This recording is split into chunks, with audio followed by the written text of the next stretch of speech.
السلام علیکم، امید ہے کہ آپ سب لوگ خیریت سے ہوں گے۔ عمران خان صاحب کا اور بشرا بی بی کا 9 مئی کے حوالے سے ملٹری ٹرائل ہونے جا رہا ہے، اس طرح کی خبریں دی جا رہی ہیں، سوشل میڈیا کے اوپر اس پر بحث ہو رہی ہے، لیکن مجھے نہیں لگتا کہ یہ ممکن ہو پائے گا۔ جس وقت 9 مئی کا معاملہ اپنے پیک پہ تھا اور اس زمانے میں آپ کو یاد ہوگا کہ بہت سارے صحافی ٹی وی پہ بیٹھ کے کہتے تھے کہ تمام ثبوت مل گئے ہیں، بہت سارے یہ چیزیں مل گئی ہیں، نیا گواہ آ گیا ہے، ایک گواہ نے آ کے یہ بتانا ہے اور اس کے بعد سارا جو مقدمہ ہے وہ اوپر نیچے ہو جائے گا، خان صاحب کا فوجی جو عدالت میں مقدمہ چلے گا۔ اس وقت بھی میں آپ کو کہتا تھا کہ مجھے نہیں لگتا کہ عمران خان صاحب کا مقدمہ فوجی عدالت میں چل سکتا ہے یا چلایا جائے گا۔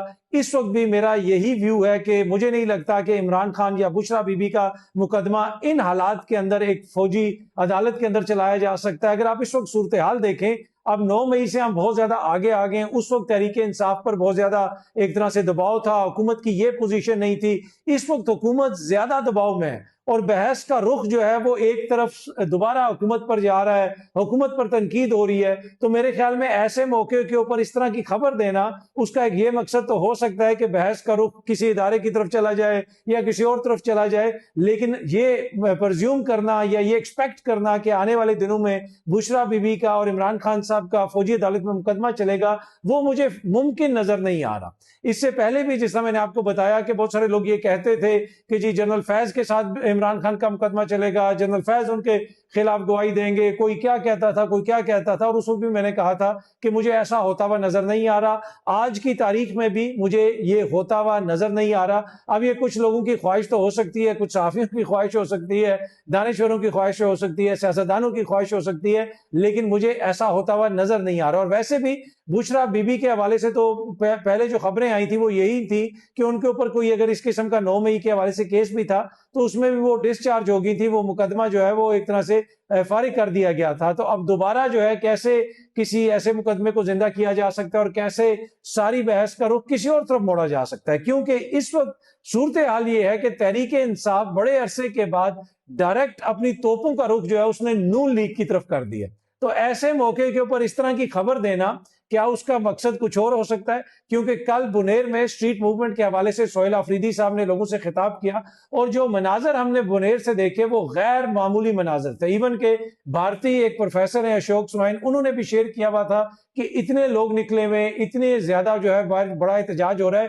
یہ بنیر یعنی ایک دور دراز کا علاقہ ہے خیبر پختونخوا کا، اس سے آپ اندازہ لگا سکتے ہیں ایک جماعت جس کی اتنے عرصے سے خیبر پختونخوا کے اندر حکومت ہے اور یہ لاہور میں بیٹھ کے ان کو بتاتے ہیں کہ جناب انہوں نے وہاں پہ کچھ نہیں کیا۔ اگر انہوں نے کچھ نہیں کیا تو پھر عوام ان کے لیے کیوں باہر نکلتی ہے؟ آپ بھی باہر نکال لیں اپنے لیے عوام اتنی بڑی تعداد میں۔ پر اینی وے وہاں پہ سہیل آفریدی صاحب نے خطاب کرتے ہوئے کہا کہ عمران خان کا علاج نواز شریف نے روکا۔ انہوں نے باقاعدہ طور پہ کہا، انہوں نے یہ کہا کہ میں اسٹیبلشمنٹ کا سب سے بڑا کرٹک ہوں، میں آج بھی اسٹیبلشمنٹ کے اوپر تنقید کرتا ہوں، لیکن یہ جو خان صاحب کا علاج والا معاملہ ہے اس میں نون لیگ کا کردار ہے، نواز شریف کا کردار ہے، مریم نواز صاحبہ کا کردار ہے، شہباز شریف صاحب کا کردار ہے۔ یہ باقاعدہ سہیل آفریدی نے وہاں پہ خطاب کرتے ہوئے کہا۔ ان کی جماعت کے جو دیگر رہنما ہیں یعنی پی ٹی آئی کے، انہوں نے بھی مختلف صحافیوں کو یہ بتایا ہے کہ اس دفعہ ہمارے پاس واضح اس طرح کے شواہد ہیں کہ عمران خان کا علاج روکنے کے لیے شریف خاندان نے اپنا کردار ادا کیا ہے۔ شریف خاندان راضی نہیں تھا